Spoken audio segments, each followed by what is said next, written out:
রাজনীতি করতে হবে কার তরিকায়? জোরে কর না। ইসলামের রাজনীতি আছে নাকি নাই?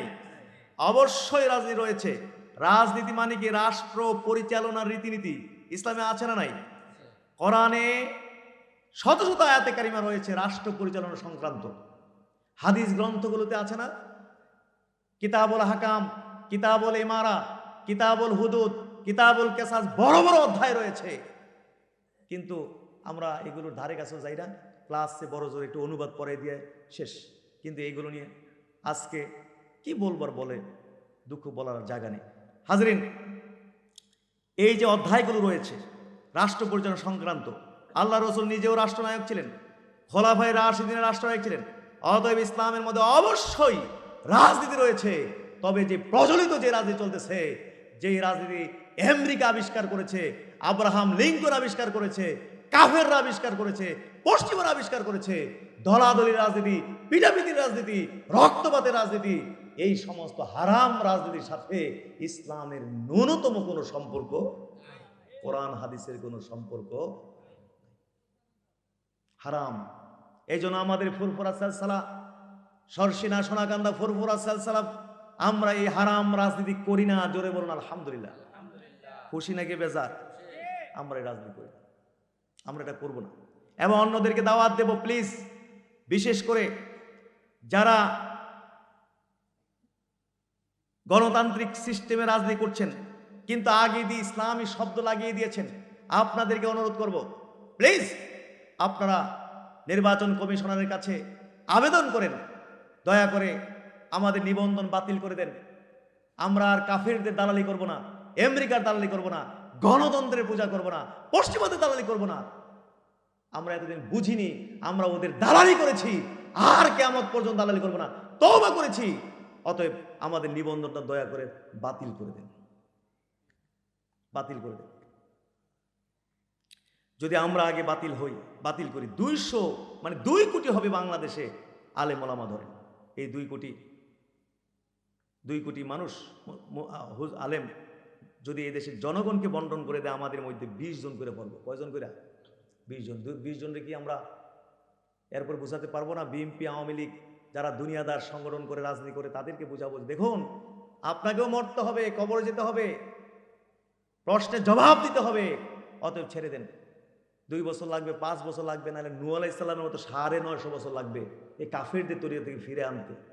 আমার কি নির্দিষ্ট করে দিচ্ছে নাকি যে 5 বছরের মধ্যে এটা করতে হবে সেটা করতে হবে? কি নির্দিষ্ট করে দিচ্ছে? আমাদের দায়িত্ব হলো রাসূলুল্লাহর তরিকায় কাজ করা। তেল কদ্দুর হয়েছে না হয়েছে এটা দেখার দায়িত্ব আমাদের নয়। কন্যা সুবহানাল্লাহ। সারা বিশ্বব্যাপী মুসলমানদেরকে আওয়াজ তুলতে হবে এই গণতন্ত্র বর্জনের। কারণ এই গণতন্ত্র দিয়ে আমাদেরকে গোলাম বানাইছে। কি বানাইছে? 1400 বছর পর্যন্ত মুসলমানরা পৃথিবী শাসন করছে। কন্যা সুবহানাল্লাহ। পরাশক্তি ছিল। আজকে আমেরিকার ভয়ে যেরকম সারা পৃথিবীর মুসলমানরা থরথর করে কাঁপে, ঠিক এইভাবে 1400 বছর পর্যন্ত মুসলমানরা ছিল পৃথিবীতে পরাশক্তি। মুসলমানদের ভয়ে গোটা পৃথিবীর কাফেররা থরথর করে কাঁপছে। কন্যা সুবহানাল্লাহ। 100 বছর হয়েছে মুসলমানদের পতন। এই গণতন্ত্র দিয়ে মুসলমানদের পতন ঘটাইছে। কি? মুসলমানদের দলাদলি সৃষ্টি করেছে। এই বাংলাদেশে গণতন্ত্র আছে না? এর মালিক কে? আমেরিকা। জোরে কোন মালিক কে? বাংলাদেশ কি ডক্টর ইউনূস চালায়? শেখ হাসিনা, খালেদা জিয়া চালায়? অসম্ভব। এই দেশ চালায় আমেরিকা। জোরে কোন কারা চালায়? সারা পৃথিবী চালাইতেছে। এখন কারা চালাইতেছে? আমেরিকা চালাইতেছে। এই গণতন্ত্র বাংলাদেশে আছে না? হ্যাঁ, এই গণতন্ত্র বাংলাদেশ মুসলমানদেরকে 50 ভাগ করছে। বাংলাদেশে মুসলমানরা কেউ করে আওয়ামী লীগ, বাংলাদেশে মুসলমানরা কেউ করে বিএনপি, বাংলাদেশের মুসলমানরা কেউ করে জাতীয় পার্টি, বাংলাদেশের মুসলমানরা কেউ করে জামাত ইসলামী, বাংলাদেশের মুসলমানরা কেউ করে ইসলামী আন্দোলন বাংলাদেশ, বাংলাদেশের মুসলমানরা কেউ করে আপনার কি জানি আছে, আর জানি না, নামটা বলতাম না। তাইলে 50টা দল যদি নিবন্ধন পায়, তাহলে এই দেশের মানুষকে কয় দলে ভাগ করছে? এদেশের মুসলমানদেরকে কয় দলে ভাগ করছে? 50 দলে ভাগ করে এবার দলাদলি লাগাই দিছে, পিটাপিটি লাগাই দিছে। এতদিন পর্যন্ত আওয়ামী লীগ 17 বছর ক্ষমতায় ছিল। বিএনপি সহ বিরোধী দলে যে সমস্ত মুসলমানরা ছিল তাদেরকে যেখানে পাইছে সেখানে পিষছে, মারছে, লুকাইয়া পালায় জান বাঁচাইতেছে। এখন আবার আওয়ামী লীগের মুসলমানদের পতন হয়েছে। এখন বিএনপি সহ যারা আছে আওয়ামী লীগের দলের মুসলমানদের যেখানে পায় সেখানে দরে পিড়ে মারে, বিদেশ গিয়া যান জীবন বাঁচাইতে পারতাছে না, কামড়াকামড়ি লাগাই দিছে, দল তৈরি করে কামড়াকামড়ি লাগাই দিছে। এই যে ফেসবুক টিপতে দেখেন না, কুত্তা যেমনি কামড়াকামড়ি লাগে, মুসলমানদেরকে এইভাবে কামড়াকামড়ি লাগাই দিছে আমেরিকা এই রাজনীতি আবিষ্কার করে। দরবারে কুত্তা আসে, বুঝছেন, ঈসা আলাইহিস সালাম মাহফিলে অনেক গরু জবা হয়তো, সারা এলাকার কুত্তা গিয়ে হাজির হয় দরবারের মধ্যে, ৬০-৭০টার কম হইতো না, আমার মনে কম জানা লাঙ্গল করতেও যাইতে মনে দুই একটা, এত কুত্তা জমা হয় দরবার। মাহফিলের পরে মাঝে মাঝে দেখি গরুর আট দিল এমন কামড়া কামড়ি লাগছে, বাঁশ দিয়ে বাইরে জোরান জোরা। আপনি ফেসবুকে এখন টিপ দিয়ে দেখেন ঢাকায় কুত্তার মতো মুসলমান কামড়া কামড়ি লেগে রয়েছে। একজন মুসলমানকে যেন 500 মুসলমান টাইম না ছিঁড়ে ফেলতে যাচ্ছে। কাফেররা এইভাবে মুসলমানদেরকে দলাদলি লাগাই দিয়ে, দল বানাই দিয়া, কামড়া কামড়ি লাগাই দিয়া, পিটাপিটি লাগাই দিয়া, হিংসা বিদ্বেষ সৃষ্টি করে দিয়ে মুসলমানদেরকে দুর্বল কইরা ঠান্ডা মাথায় ওই পশ্চিমারা আমেরিকা সারাটা পৃথিবী এইভাবে শাসন এবং শোষণ চালিয়ে যাচ্ছে। আর মুসলমান ক্ষমতার পাগল। মুসলমান কিসের পাগল? মুসলমানের কাছে ক্ষমতার লোভে মুসলমানদের ঈমান ধ্বংস হয়ে গেছে, আখলাক চরিত্র সব ধ্বংস হয়ে গেছে। মুসলমানের কাছে এখন ঈমানের কোনো মূল্য নেই, মুসলমানের কাছে ইসলামের মূল্য নেই, আখিরাতের মূল্য নেই, মুসলমানদের কাছে জান্নাতের কোনো মূল্য নেই। হ্যাঁ, মুসলমান বলে যে আমার ঈমানের কাম নাই, ইসলামের কাম নাই, আখিরাতের কাম নাই, আল্লাহর কাম নাই, রাসূলুল্লাহর কাম নাই, আমার দরকার যেমনি হোক আমার আগে চেয়ারম্যান যেমনি হোক উনি লাগবে। মুসলমান চেয়ারম্যানের পাগল, ঈমানের পাগল না। মেম্বার হওয়ার পাগল, এমপি মন্ত্রী হওয়ার পাগল। জোরে কোন, আমাদের কাছে ঈমানের দাম বেশি না ক্ষমতার দাম বেশি? জোরে কোন, ঈমান না ক্ষমতা? ক্ষমতা না ইসলাম, ক্ষমতা না জান্নাত, ক্ষমতা না আখিরাত। থুতু দে সমস্ত এমপি মন্ত্রী, এই সময় এই সিস্টেমের কামরা, হারাম সিস্টেমের এই সমস্ত রাজনীতি, এগুলোকে থুতু দেই আমরা। করেন আলহামদুলিল্লাহ। এই হারাম সিস্টেমের রাজনীতি আমার বাপ যারা করতো, আমাদের বংশ থেকে 2-4-5 জন এমপি মন্ত্রী এখন হইতে পারতো এখন পর্যন্ত। দাদার মুরিদ ছিল মফিজউদ্দিন মিনিস্টার, তৎকালীন সময়ের শিক্ষামন্ত্রী ছিল গোটা পাকিস্তান এরিয়া ব্যাপী, সবটার, বাংলাদেশ না শুধু, পুরা পাকিস্তান। দাদার মুরিদ ছিল এমন মুরিদ, ফানার দরজার মুরিদ, মন্ত্রী থাকা অবস্থায় দরবারে গিয়ে কাম করত। মানুষে কইতো স্যার আপনি তো এইসব দরকার নেই, আমরাই তো আছি। ধমক দিত, হ্যাঁ মিয়া, আমি মন্ত্রী, যেখানে যাই সেখানে সম্মান।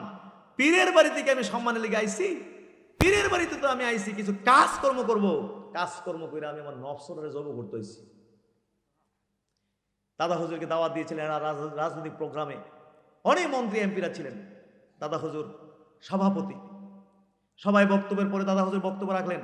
তৎকালীন ভারতবর্ষের রাজনৈতিক প্রেক্ষাপটকে সামনে রেখে এমন জ্ঞান গর্ভ বক্তব্য দিয়েছিলেন, মন্ত্রী এমপি যারা ছিল সবাই অফার করেছে, হুজুর আপনার মতো বিচক্ষণ লোক রাজনীতির মধ্যে আসা দরকার, আপনি যদি রাজি থাকেন রাজনীতির মধ্যে গুরুত্বপূর্ণ স্পেস করে দেব, জায়গা করে দেব, যদি আপনি রাজি থাকেন। দাদা হুজুর বলেছিলেন রাজনীতি করার মতো লোক আমার দেশে অভাব নাই, আপনারা রাজনীতি থাকেন, আমার এলাকা অন্ধকার, নামাজ চেনে না, রোজা চেনে না, দিন চেনে না, হালাল চেনে না, হারাম চেনে না, পর্দা চেনে না, অতএব আপনারা রাজনীতি নিয়ে থাকেন আর আমাকে দিন কায়েমের জন্য একটু সুযোগ দেন। 75 বছর আগে যদি দাদা হুজুর সেই রাজনীতির মধ্যে ঢুকতেন আর 75 বছর পর্যন্ত যদি একটানা এই রাজনীতি করে আসতেন, পিটা খাইয়া পিটা দিয়া এই রাজনীতি চালাই আসতেন, তাহলে এই পর্যন্ত আশা করা যায় 2-4-5 জন এমপি মন্ত্রী আমাদের বংশ থেকে থাকত। বড় কথা বলি না, এইবারও যদি ক্যান্ডিডেট হই, আমি মুরাদনগরে যদি ক্যান্ডিডেট হই, যে আমার মন চেয়েছে এবার স্বতন্ত্র থেকে একটু ইলেকশন করব, পাশ পেয়ে জানি না, আশা করি যত বাঘা ক্যান্ডিডেট হোক না কেন, অত বুকটা মাটিতে লাগায় ছেড়ে দেওয়া যাব, রাতের গুন্ডারে হারাম করে অন্তত ছেড়ে দেওয়া যাব, বড় বড় চোখ দিয়ে ছাইয়া থাকবো, খালি ঘুম ধরতো না যে হুজুর কামটা করলো কি, দাঁড়াই গেল গা, রাতের ঘুম হারাম। কিন্তু থুতু দেয় সমস্ত এইসব রাজনীতি করে, আমি জানি না কেমনে জান্নাতে যাবে, জান্নাতে যাবে কেমনে এই সমস্ত হারাম রাজনীতি করে। এই রাজনীতি আমাদের আখিরাত ধ্বংস করে দিয়েছে, আমাদেরকে ধর্মহীন করেছে। অনেকে বলেছে হুজুর রাজনীতিবিদদের কাছে নামাজের কোনো মূল্য নাই, আখিরাত ওই পরকালের কোনো মূল্য নাই। অজু ছাড়াই নামাজ পড়ে লাই, মাহফিলে গেছে, নামাজ জামাত শুরু হয়ে গেছে গা, নামাজ না পড়লে জনগণ কই বুঝে এদি নামাজ পড়ে না, আল্লাহ আকবার দাঁড়াই গেছে, আচ্ছা অজুই করছে না। এর কাছে ও নামাজের কোনো দাম আছে? এর দরকার কি ক্ষমতা, এর দরকার কি ক্ষমতা। পাগল হয়ে গেছে। এই জন্য কয় না যে একদিন পায়ের মধ্যে পইরা থাকবা আর 5 বছর সবাই পায়ে ফেলায় রাখবা। ক্ষমতার পাগল হয়ে গেছে এই সমস্ত মানুষগুলো, থুতু দিয়ে এই সমস্ত ক্ষমতাকে। বলুন সকল আল্লাহুম্মা আমিন। এই রাজনীতি কোটি কোটি মিথ্যা কথা কইতেছে রাজনীতিবিদরা। সকালে এক কথা, দুপুরে এক কথা, রাত্রে এক কথা, বইয়া এক কথা, হুইত্যা এক কথা, আইত্যা এক কথা, মিশা আর মিশা কোটি কোটি মিশা কথা কইতেছে। ইন্না লিল্লাহি। এই রাজনীতিবিদ বলে নাকি আবার জান্নাতে যাইবে। খোদার কসম, কোনোভাবেই জান্নাতে যাওয়ার কোনো রাস্তা নাই এই সমস্ত হারাম সিস্টেমের রাজনীতি করে। অতএব বিশেষ করে যারা ইসলামী শব্দ ইউজ করছেন তাদেরকে আমরা অনুরোধ করব, প্রথম আর নাইলে আপনারা এগুলো ইসলামী শব্দ বাদ দিয়ে ওই আওয়ামী লীগ, বিএনপি, জাতীয় পার্টি যেমনি করে হেমনি গিয়ে আপনারা শয়তানি করেন গিয়া। আমাদের আপত্তি, আমরা এসলা করবো, এসলার জন্য কথা বলবো, কিন্তু ইসলামী শব্দ লাগান যাবে না। কারণ ইসলামী শব্দ লাগাই যদি বেড়াবেড়ি ইলেকশন বেড়াবেড়ি একসাথে বইয়া বইয়া মিটিং সিটিং করেন আর এই করেন সেই করেন, তাহলে সমস্ত দোষ গিয়ে ইসলামের উপরে পড়বো। সমস্ত দোষ পড়বে কার উপরে? অত ইসলামী শব্দটা বাদ দিয়ে আওয়ামী লীগ যেমনি বেড়াবেড়ি একখানো নাচতাছে, মিছিল করতেছে, মিটিং করতেছে, ফাইজলামি করতেছে, মারামারি পিটাপিটি করতেছে করেন, আমাদের ইসলাম রে পাবে না। কিন্তু ইসলামী শব্দ লাগাই দিলে তো সব দোষ গিয়ে পড়বে কার উপরে? ইসলাম বিকৃত হয়ে একাকার হয়ে ইসলাম ধ্বংসের দিকে চলে যাবে।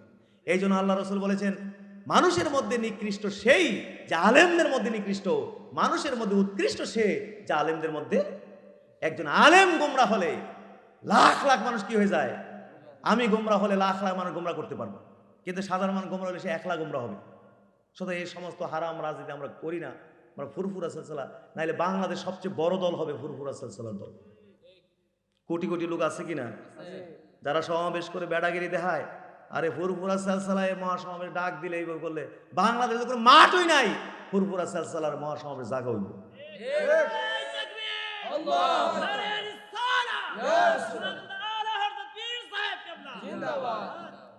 এই জন্য আলেমদেরকে অনুরোধ করবো, প্লিজ আর কাফেরদের দালালি করবেন না, আমেরিকার দালালি করবেন না, পশ্চিমাদের দালালি করবেন না, ছেড়ে দেন।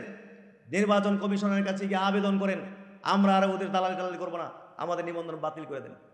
এরপরে আমরা যখন এই বর্জন করব, এই মানব রচিত তন্ত্রমন্ত্র বর্জন করব, এরপরে যারা নাকি দুনিয়াদার সংগঠন আওয়ামী লীগ রয়েছে, বিএনপি, জাতীয় পার্টি, তাদের মাঝে আমরা দাওয়াতি কাজ করব, তাদেরকে বোঝাবো, দেখুন আপনারা মরতে হবে, আখেরাত আছে, কবরে জবাব দিতে আছে। অতএব আসুন আপনারা বর্জন করে 2, 4, 5 বছর, 10 বছর, 20 বছর, 50 বছর, 100 বছর সারা বিশ্বব্যাপী মুসলমান আওয়াজ তুলতে হবে, গণতন্ত্রকে প্রত্যাখ্যানের আওয়াজ তুলতে হবে। এরপর যদি এই দেশ থেকে সব গণতন্ত্র বিদায় হয়ে যায়, আমেরিকা কি এই দেশে এসে কোনো দালাল খুঁজে পাইব? জোরে কোন দালাল খুঁজে পাইব? আপনারা মনে করেছেন আওয়ামী লীগের নিবন্ধন বাতিল করা হবে? প্রশ্নে আসে না। জামাতের ব্যাপারে গণহত্যা, মানবতা বিরোধী বিভিন্ন অভিযোগ থাকার পরেও কি বলেন বাতিল করতে পারছে? আর আওয়ামী লীগের বাতিল করবে দূরের কথা, প্রশ্নে আসে না। সব জেতা রাখবো, সব কি কারে কোন সময় কাম লাগে কমন যায় না, কারে কোন সময় কাম লাগে বলা যাবে না। অমুকরে ক্ষমতায় বসাইয়া কথা না শুনলে আবার ওই নুরের হাতে লইব, লই এটারে আবার বেতাদা ফেলাই দিব, হ্যাঁ দিয়ে আবার এটার বয়ব, এটা আবার কথা না শুনলে এটার, এই দালালি, এই সব দালাল আমরা সবাই কি আমেরিকার দালাল, এই ধরনের করবে। যদি গণতন্ত্রকে প্রত্যাখ্যান করি, বাংলাদেশে আইসে কি কোনো দালাল খুঁজে পাইব? এইগুলো মুক্ত হয়ে যাবে। এরপর আমাদের দেশ আমরা কেমনে চালাবো সেটা আমরা চিন্তা করব। এখন চিন্তা করে আমেরিকা, ওই ইউরোপীয় ইউনিয়ন, ওই নির্বাচনের পরিবেশ আছে কিনা, হেনতি টিম আইয়ে দেখে, পর্যবেক্ষণ করে সব কিছু হেরা করে। কারণ এই গণতন্ত্রের মালিক কি আমরা না তারা হচ্ছে। এটা যদি প্রত্যাখ্যান করতে পারি, এরপর আমাদের দেশ মুক্ত হয়ে যাবে। এরপরে আমরা সরকার গঠন করব ইসলামিক সিস্টেমে। কন্যা সুবহানাল্লাহ। ইসলামিক সিস্টেমে কোন সিস্টেম? কয়েকটা সিস্টেম আছে, এর ভিতরে যদি ভোট দিতে চান ঠিক আছে, একটা ভোট দেওয়ার সিস্টেম এটা একটা আছে। হযরত ওসমান যে সিস্টেমে নির্বাচিত হয়েছিলেন, কন্যা সুবহানাল্লাহ, তবে জনগণের ভোটে না। সারা বাংলাদেশ থেকে ধরুন 10,000 লোক নির্ধারণ হবে, যে 1 নম্বর শিক্ষিত, যে 1 নম্বর চরিত্রবান, 1 নম্বর দুর্নীতিমুক্ত, 1 নম্বর নেতৃত্বের কোয়ালিটি রয়েছে, জনগণের উপর দায়িত্বশীল কর্তব্যশীল, এরকম 10,000 লোক দিয়ে শুরা কমিটি গঠন করা হবে। এই শুরা কমিটির দায়িত্ব হলো ভোট দিয়ে রাষ্ট্রপ্রধান নির্বাচন করে দেওয়া। রাষ্ট্রপ্রধান নিজেও জানতো না যে উনি যে রাষ্ট্রপ্রধান হইতে পারবে। এইসব কোয়ালিটি দেখে রাষ্ট্রপ্রধান। আর কোনো ইলেকশন নাই, এরপর ইলেকশন নাই, এমপি ইলেকশন নাই, চেয়ারম্যান মেম্বার ইলেকশন নাই, এরপর মনোনয়ন। জোরে করে কি হবে? মনোনীত হবে। এই লাঙ্গল কোটের মধ্যে যে 1 নম্বর শিক্ষিত, যে 1 নম্বর চরিত্রবান, আল্লাহওয়ালা, দিনদার, দুর্নীতিমুক্ত, জনগণের প্রতি দায়িত্বশীল কর্তব্যশীল মায়াশীল, এই ধরনের কোয়ালিটি দেখে, আল্লাহ রসুলের যে কোয়ালিটিগুলো আছে এই সমস্ত কোয়ালিটি দেখে এই লাঙ্গলকোটের মানুষকে জানিয়ে দেওয়া হবে উনি হলেন আপনাদের এই লাঙ্গলকোটের এমপি। তাইলে লাঙ্গলকোটের জনগণ সঠিক নেতা পাবে। সুবহানাল্লাহ। আর যদি কাফেরদের সিস্টেমে নেতা নির্বাচন করি, ওই ইলেকশনের মধ্যে পিডাপিডি সিস্টেমে, তাইলে দেখা যাবে যার পেশি শক্তি বেশি, যে চোর ডাকাত গুন্ডা বাহিনী পালে বেশি, যার সন্ত্রাসী আছে যে বেশি, সে করবে কেন্দ্র দখল করে একজনের পাশ পিটটা পিটটা আরেকজন লয়ে যাবে। তখন চোর চোরটা গুন্ডা বান্ডা হবে সমাজের নেতা, গুন্ডা বান্ডা হবে কি সমাজের নেতা। তখন এমপি হওয়ার পরে বলবে খবরদার আমার নেতা কর্মী কেউ কোনো অন্যায় করতে পারবে না।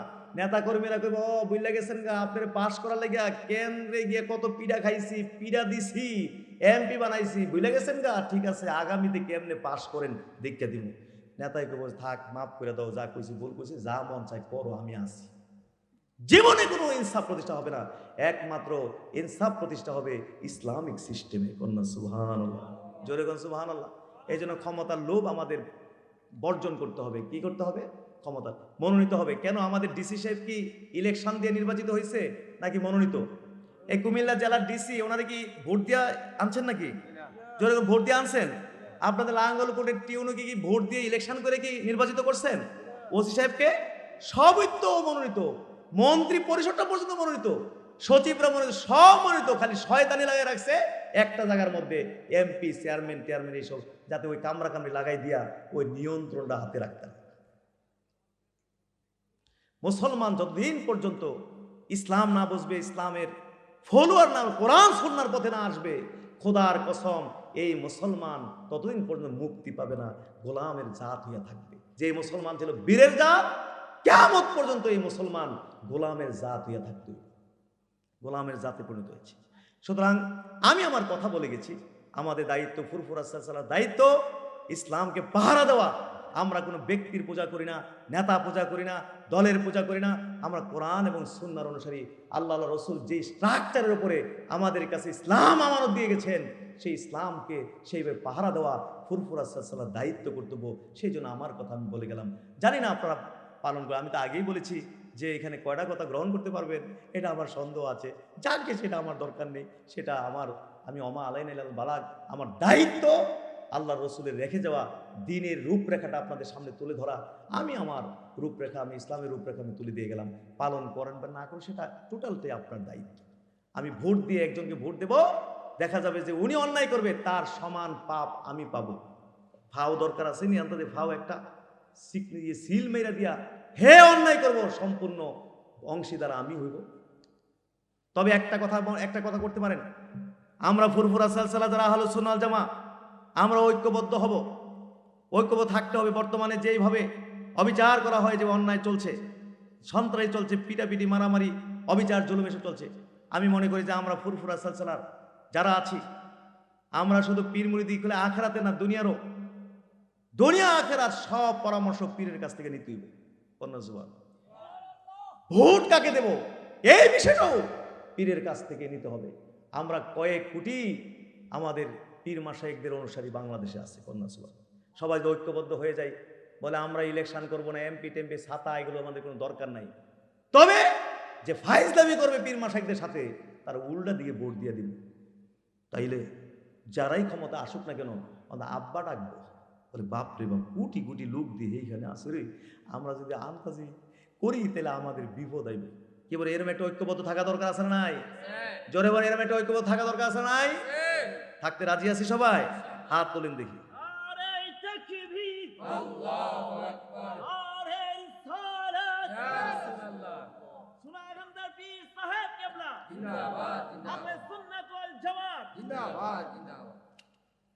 আল্লাহ তাআলা আমাদেরকে আল্লাহ রসুলের আদর্শ অনুযায়ী জীবনযাপন করার তৌফিক দিন কোন আমিন। লাকাদ কানা লাকুম ফি রাসূলিল্লাহি উসওয়াতুন হাসানা, আল্লাহ রসুলের মধ্যেই তোমাদের জন্য রয়েছে উত্তম আদর্শ। আল্লাহ রসুল বলেছেন, হ্যাঁ, যে তার কি করবে, তার যে যে জাতির সাথে সাদৃশ্য রাখবে সে তার সাথে তার কি হবে, হাসর হবে। নায়ক নায়িকাদেরকে সাদৃশ্য রাখে, তাহলে এদের সাথে আমরা হাসর হইব। আংতা মা মানা হাবাবলা, তুমি যারে ভালোবাসো তার সাথে তুমি কিয়ামতের দিন থাকবা। নায়ক নায়িকাকে যদি ভালোবাসেন, নায়ক নায়িকার সাথে আপনি কিয়ামতের দিন থাকবেন। কাফেরদেরকে ভালোবাসলে কাফেরদের সাথে আপনি কিয়ামতের দিন থাকবেন। খেলোয়াড়দেরকে ভালোবাসলে খেলোয়াড়দের সাথে আপনি কিয়ামতের দিন কি থাকবেন। আমরা কারে ভালোবাসি? আল্লাহ এবং আল্লাহ রসুলকে ভালোবাসি। রাজি আছি সবাই?